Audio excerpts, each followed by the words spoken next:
The time is 1 o'clock from Splash 105.5 FM, the Integrity Station. I'm Ronke, Giwa, Onafuwa. First, the news headlines. President Buhari constitutes Health Reform Panel, appoints Adetifa as NCDC boss. Chief Justice of Nigeria reads Riot Act as NJC queries 3 judges. On the foreign scene, Taliban claim to have taken Panjshir Valley in Afghanistan. And fake COVID-19 results forced Ibuehi Kalu out of Cape Verde clash. Those are the headlines. Now the news in detail. The President, Muhammadu Buhari, has approved the establishment of a health sector reform committee to kickstart the development and implementation of a health sector reform program for Nigeria in collaboration with state governments and the Federal Capital Territory Administration. This is as he appointed Vice President Yemi Osinbajo as chairman of the committee and Dr. Ifedayo Adetifa as Director General of the Nigeria Center for Disease Control. Senior Special Assistant to the President on Media and Publicity, Garba Shehu, disclosed this in a statement titled, President Buhari sets up Health Sector Reform Committee, names Vice President Osinbajo as chairman. According to the statement, the committee will undertake a review of all healthcare reforms adopted in the past 2 decades and lessons learned and factor them into the development of the new health sector reform program. Meanwhile, the president has also approved the appointment of Dr. Ifedayo Adetifa as the new Director General of NCDC. The president has also named him as a member of the committee. Now, Katsina State Governor Aminu Masari has hinted that his administration is considering banning open grazing in the state. Governor Masari faulted the movement of herders from one part of the country to another. He explained that before the state would create a law banning the open grazing of livestock, the government would make provisions to house the animals. He explained that as part of efforts to kickstart the ranching program, the federal government disbursed 6.2 billion naira for the project.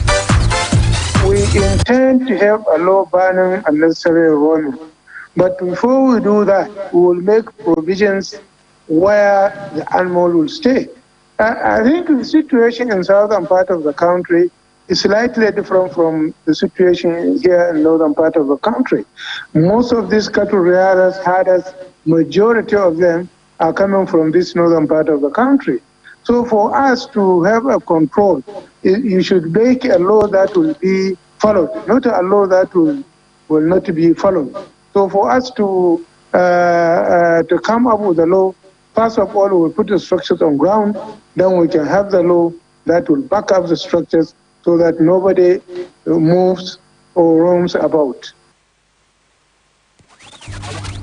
Meanwhile, the Mietiala Cattle Breeders Association of Nigeria, MACBAN, has asked the federal government to stop state governors from enacting the anti-open grazing law. MACBAN Secretary General Saleh Al-Hassan made the comments during a press conference in Abuja. He said the law would undermine the relative peace and stability currently enjoyed in the local communities, threaten the social order, and exacerbate cattle rustling. Al-Hassan noted that anti-open grazing laws would destroy livestock production and send millions who depend on the livestock value chain into poverty.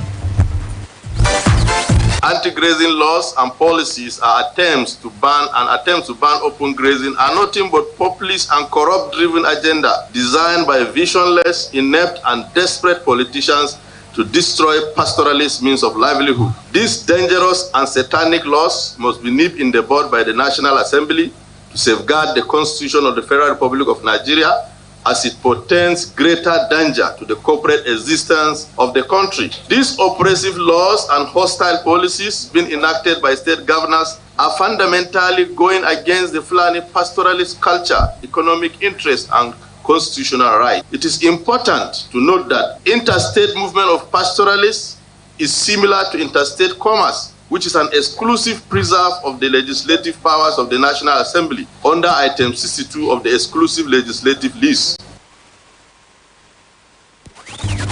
The Mietiala leader also called on the President Muhammadu Buhari administration to take an inventory of grazing reserves in the country and fully develop at least one grazing reserve in each senatorial zone.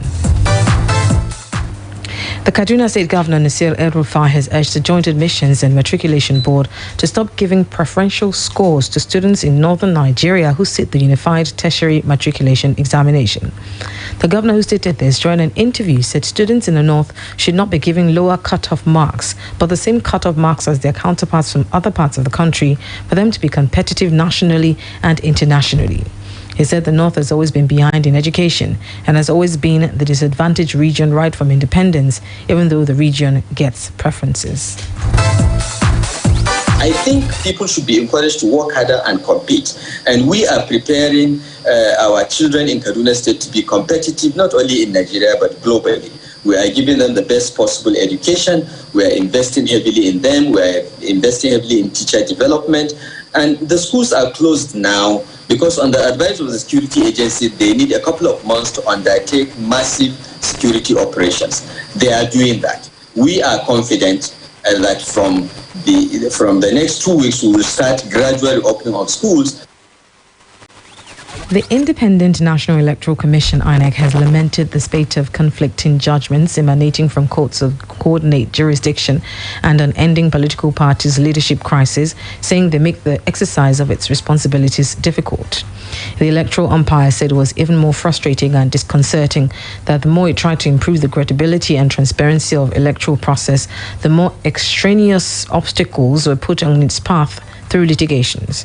The Commission's chairman, Professor Mahmood Yakubu, stated this at the third quarterly meeting with political parties in Abuja yesterday, warning political parties to play by the rules as the Commission would not fail to exercise its umpire and regulator roles on them.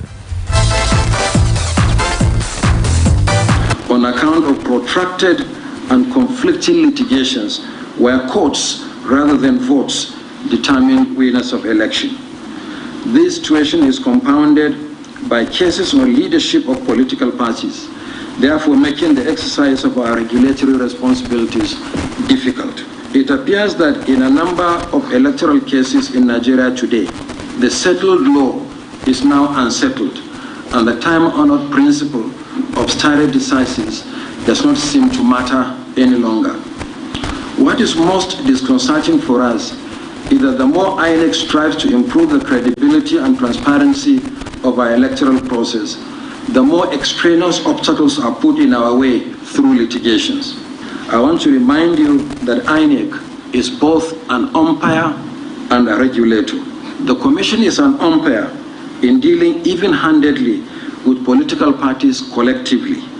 But when it comes to the management of intra-party affairs, INEC is a regulator, and we will play our role as a regulator decisively going forward. Following the passage of the Oyo State Enterprise and Employment Trust Fund Bill passed by the Oyo State House of Assembly, the Honourable representing Afijio State Constituency, Mr. Sheyi Adisa, has stated that he is sure that the executive body of the state will pass the bill to law for the benefit of the citizens of Oyo State. Honourable Sheyi Adisa, who is also the chairman, House Committee on Foreign Relations, stated this while featuring on a breakfast show on Splash FM today in Ibadan, the capital city of Oyo State. Adisa explained that the bill was born out of grassroots consultation with the people of Oyo State, where the people pointed out the problem of unemployment in the state.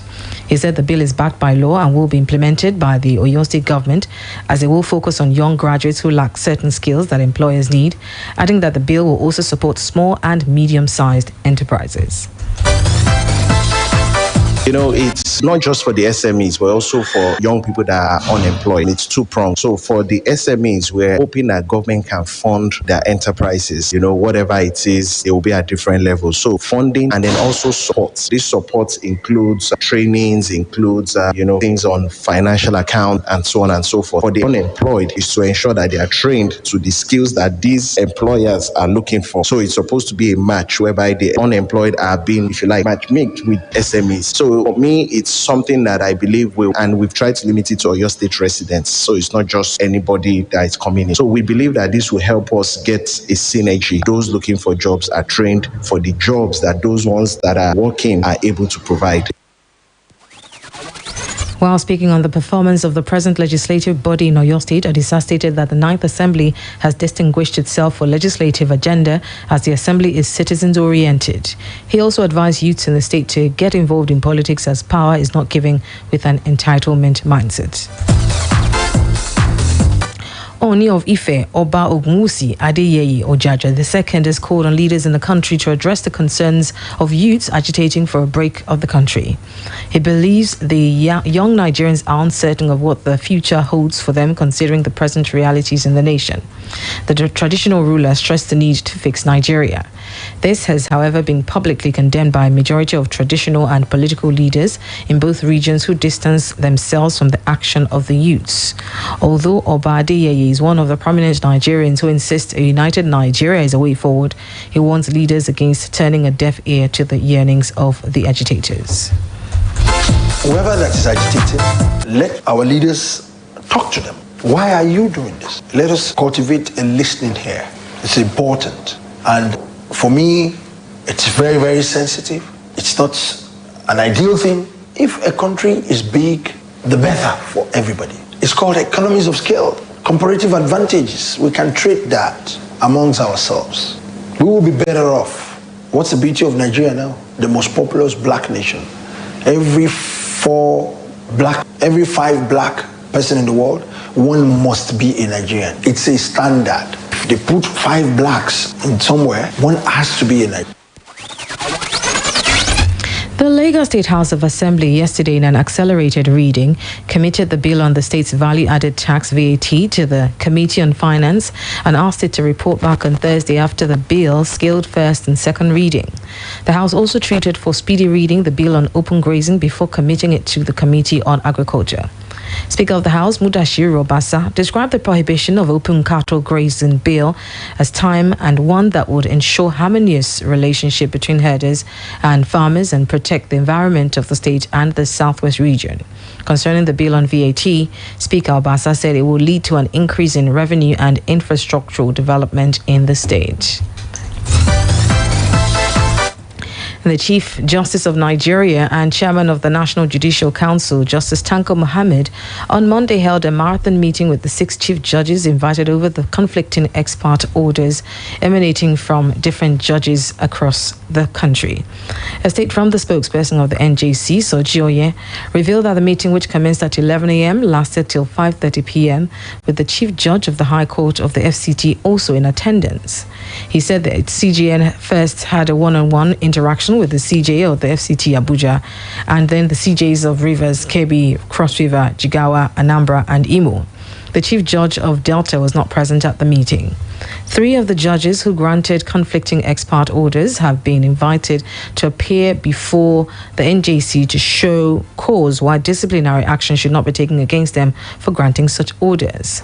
The statement was, however, silent on the identity of the affected judges. It's still the 1 p.m. news on Splash 105.5 FM. Still ahead. Taliban claim to have taken Panjshir Valley in Afghanistan.